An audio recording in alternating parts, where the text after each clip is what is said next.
Que la grâce de Dieu vous localise partout où vous vous trouvez. Nous venons avec notre deuxième numéro sur les 4 bras de l'évangile ou les 4 bras du fleuve.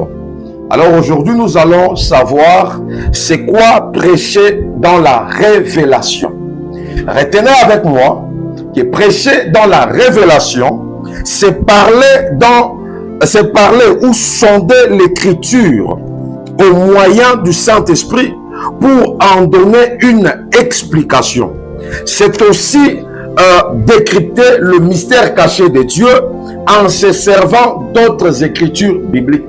Celui qui parle dans la révélation, il décrypte les mystères cachés de Dieu.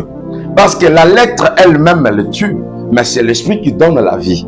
En d'autres termes, pour que nous puissions bien comprendre les ainsi dit l'Éternel, pour que nous puissions bien comprendre certaines écritures bibliques, nous devons nous servir du bras de la révélation. Parce que le bras de la révélation nous permet de connaître les profondeurs de Christ.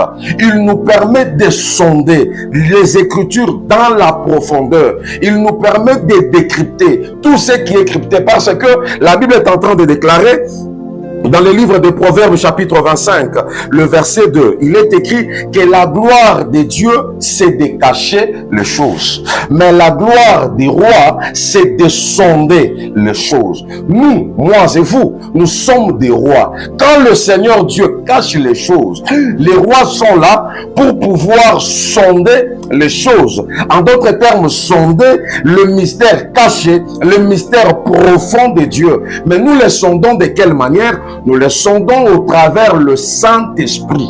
Et quand nous les sondons au travers le Saint-Esprit, nous faisons toutefois un effort de pouvoir marcher avec un ou deux écritures. Car la Bible déclare, le témoignage des 2 ou 3 est vrai.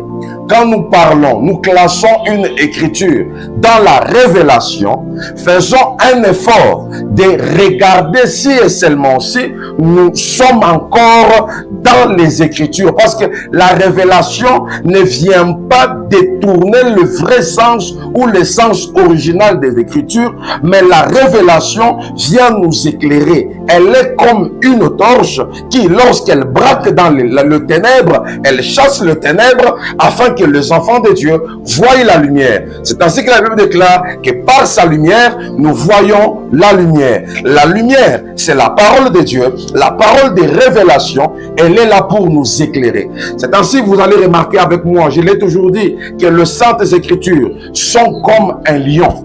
Mais pour que le miel sorte du lion, il faut qu'un Samson soit là et que ce Samson ait des griffes. Parce que c'est avec le griffe de Samson que Samson va déchirer les lions afin que, après avoir déchiré les lions, le miel sorte du lion. C'est là que la Bible déclare que du fort est sorti le doux. En d'autres termes, le fort, c'est l'écriture. L'écriture en soi est dure. L'écriture en soi est difficile. Mais lorsque Samson est là, il va ouvrir les lions et que le miel puisse sortir de celui-là. Le Samson que je suis en train de parler, ce sont ces hommes forts. C'est le ministère. Parce que le ministère, Dieu lui donne la capacité. Dieu a mis toute capacité dans le ministère de pouvoir déchirer les lions, en d'autres termes, de pouvoir décrypter toute écriture qui est difficile, décrypter toute écriture qui est compliquée. C'est ainsi, vous allez voir avec moi que dans l'ancienne alliance, lorsque Moïse a élevé le serpent d'airain pour que tous les peuples d'Israël qui regardera le serpent d'airain soient sauvés. Dans la connaissance comme ça, ce que Moïse était en train d'élever, c'était un serpent. Et tout le monde qui regardait le serpent pouvait avoir la vie. C'est une bonne chose. Mais dans les bras de la révélation nous aide à comprendre que le serpent d'airain qui était élevé parlait de Christ. Pourquoi? Parce que l'ancienne alliance, c'est l'image des choses à venir. Pourquoi nous disons que ça parlait de Christ? Ça parlait de Christ parce que Christ s'est fait pécher. Or que dans la loi, le serpent a été utilisé comme étant un animal impur. Or, lorsque Christ est venu, nous voyons Christ Jésus. Il est venu, il l'a pris, il a transporté sur lui l'iniquité, l'impureté de toute la terre, afin que tout le monde qui était considéré comme étant pécheur, lorsqu'il lève les yeux vers Christ, son péché soit transmis à Christ.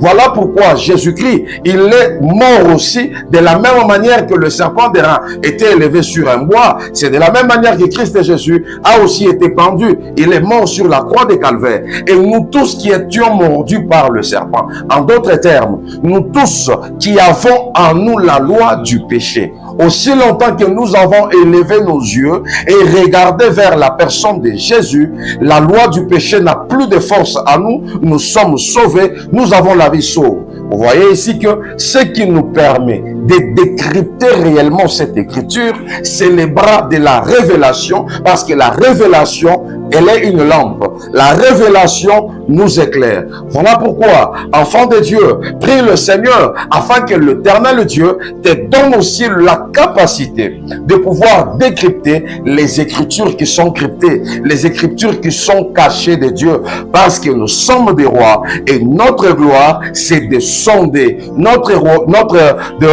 de voir notre gloire, c'est de décrypter ce qui était crypté, d'ouvrir ou de déceler ce qui était fermé. Que la grâce de Dieu vous localise là où vous vous trouvez.